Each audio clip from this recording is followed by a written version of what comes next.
27절에 오직 너희는 그리스도의 복음에 합당하게 생활하라. 이는 내가 너희에게 가보나 떠나 있으나 너희가 한 마음으로 서서 한 뜻으로 복음의 신앙을 위하여 협력하는 것과라고 말씀합니다.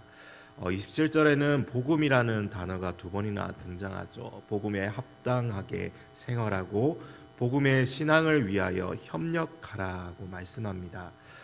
여러분, 복음이 무엇입니까? 이 복음은 바로 하나님께서 예수 그리스도 안에서 이루어 놓으신 일입니다.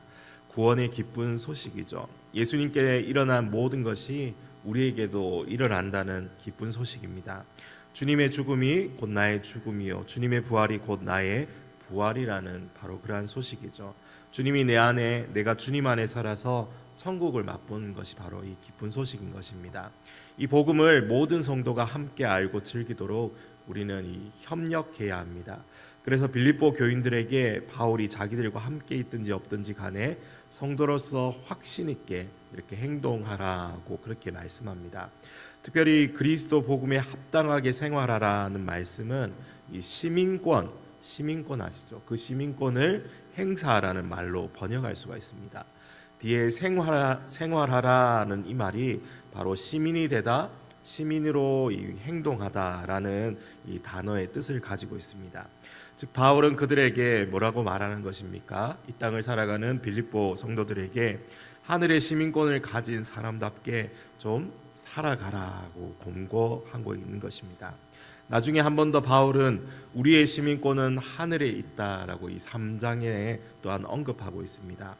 바울은 빌립보 성도들이 눈에 보이는 많은 이 특혜를 보장했던 그 당시에 로마의 시민권이 아니라 비록 고난을 당할지언정 온갖 그 신령한 은사를 맛보는 하늘의 시민권자답게 살아야 한다라고 그들에게 권면을 주고 있는 것입니다. 오늘 이 말씀을 듣고 있는 우리에게도 동일한 메시지를 주고 있습니다. 내가 살아가는 그 삶의 현장에서 나는 정말 하늘의 시민권자답게 그렇게 살아가고 있는가? 이렇게 우리는 우리 스스로에게 질문해 보아야겠습니다. 정직하고 신실하게 살아가려다가 손해보고 불이익 당하지만 하나님 앞에서 살아가기 때문에 결코 이 길을 포기하지 않는 그러한 삶을 살아가는지 우리 자신을 한번 돌아보아야 하겠습니다.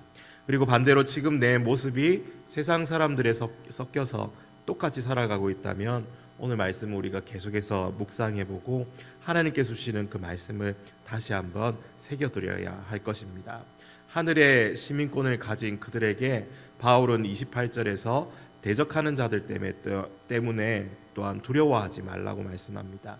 이 복음의 능력을 믿는 사람은 절대로 두려워할 필요가 없습니다. 왜냐하면 하나님께서 함께 하시고 그들을 돌보시고 그 앞길을 인도하시기 때문이죠. 그런데 이 빌립보 교회의 대적자들이 누구입니까? 빌립보서 3장에 사실 나오고 있습니다. 3장 2절에 보면 개 행악자 손할례당이라고 그렇게 나옵니다. 즉 이 율법주의자 혹은 쾌락주의자 혹은 이 황제를 신으로 받들고 있던 모든 사람들을 가리키고 있던 말들입니다. 율법을 준수해야만 의롭고 구원을 얻을 수 있다고 생각했던 이 율법주의자들, 그리고 방종으로 부도덕하게 살았던 사람들, 우상 숭배자들 모두가 이 어린 신앙을 가진 빌립보 교회의 이러한 대적으로 보입니다. 이들을 두려워하지 말아야 한다라고 이렇게 우리는 연결해서 생각해 볼 수 있습니다. 이어지는 29절에서는 우리에게 은혜를 주신 것은 고난도 겸하여 받게 하시기 위해서라고 이렇게 밝히고 있습니다. 사실 주님을 위해 힘에 넘치는 수고를 하고 고난을 받는 것은 성도의 이 특권, 성숙한 성도의 특권임을 알 수가 있습니다. 이 사도행전 5장에 이런 진리가 잘 드러나는 이야기가 있죠. 대제사장과 사두개인들이 사도들의 이 전도하고 많은 이 열매가 나타난 것을 보고는 그들이 시기했습니다.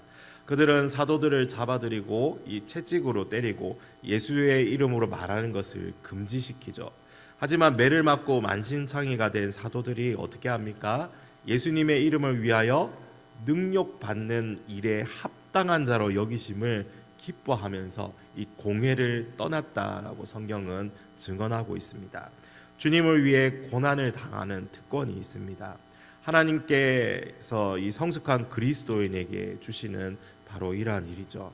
이러한 특권을 아는 것, 견디고 애쓰고 수고하며 하나님께서 우리를 사랑하신다는 사실을 잊지 않는 사람으로 세워지는 것, 그것이 주님께서 인도하시는 이러한 성도의 사실은 삶의 모습인 것입니다. 이러한 삶은 이 성도의 삶에서 예외가 없을 것입니다.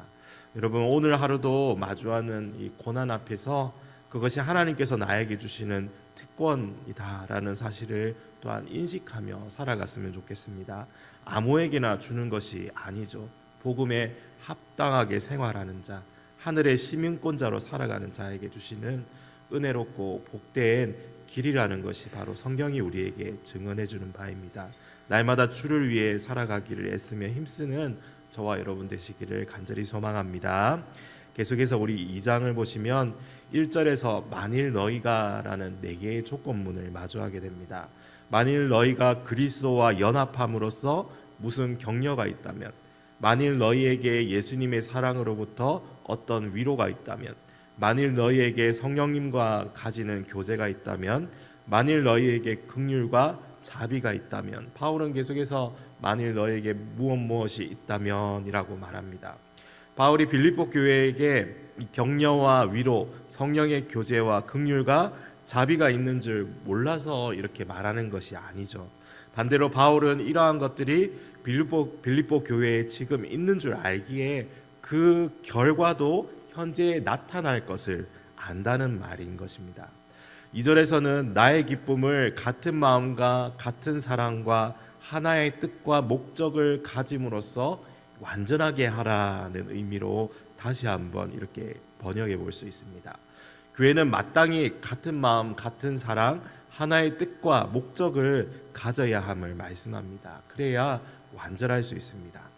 교회 공동체의 구성원들의 이 개성과 특성과 성격이 다 다르지만 동일한 삼위 하나님을 섬기고 있습니다. 이렇게 하나가 되라는 말씀은 이미 앞에 27절에서 1장 27절에서도 했던 말의 반복이기도 하죠. 한 뜻으로 복음의 신앙을 위해 협력하라고 했던 것이 사실 반복되는 것과 마찬가지입니다.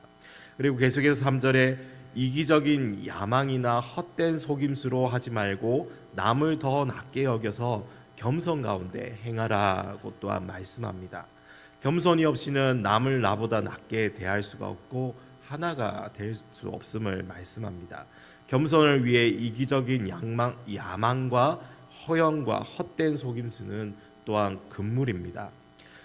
또한 4절에 보면 너희 각 사람은 너희 자신의 관심을 살펴볼 뿐 아니라 다른 사람들의 관심도 살펴보라고 합니다. 서로 돌아보라 이 말이죠. 이 단락에서는 우리를 구원하시기 위해 자신을 버리신 그리스도의 그 모범을 강조하고 있습니다. 하나가 되고 겸손 가운데 행하고 서로 돌아보라고 이렇게 2장에서 이 서두에 이렇게 바울이 권면하고 있습니다. 이 모든 것은 그리스도의 몸을 온전하게 세우기 위한 구체적인 방향인 것이죠. 주의 교회가 온전히 세워지고 성도들이 한 몸이 되기 위해서 없어서는 안 될 구체적인 덕목들입니다. 사랑하는 성도 여러분, 오늘도 우리는 복음에 합당한 생활을 해야 합니다. 하늘의 시민권자의 이 하늘의 시민권을 가진 시민답게 살아야 하는데 그 구체적인 방향은 하나가 되기 위해서 힘쓰고 겸손 가운데 행하며 서로 돌아보아야 하는 것입니다. 뒤에 바로 연결되겠지만 이것이 바로 그리스도 예수의 마음입니다. 이것이 예수님처럼 살아가는 것이고 예수님을 위해 살아가는 방법입니다. 이것을 위해서 오늘도 기도로 자기를 부인하고 주님의 뜻에 순종하며 구체적인 삶으로 연결되도록 함께 우리가 나아가야 하겠습니다. 오늘 주신 이 말씀을 묵상하면서 주님의 마음을 품고 살아가는 저와 여러분 되시기를 간절히 소망합니다. 기도하겠습니다.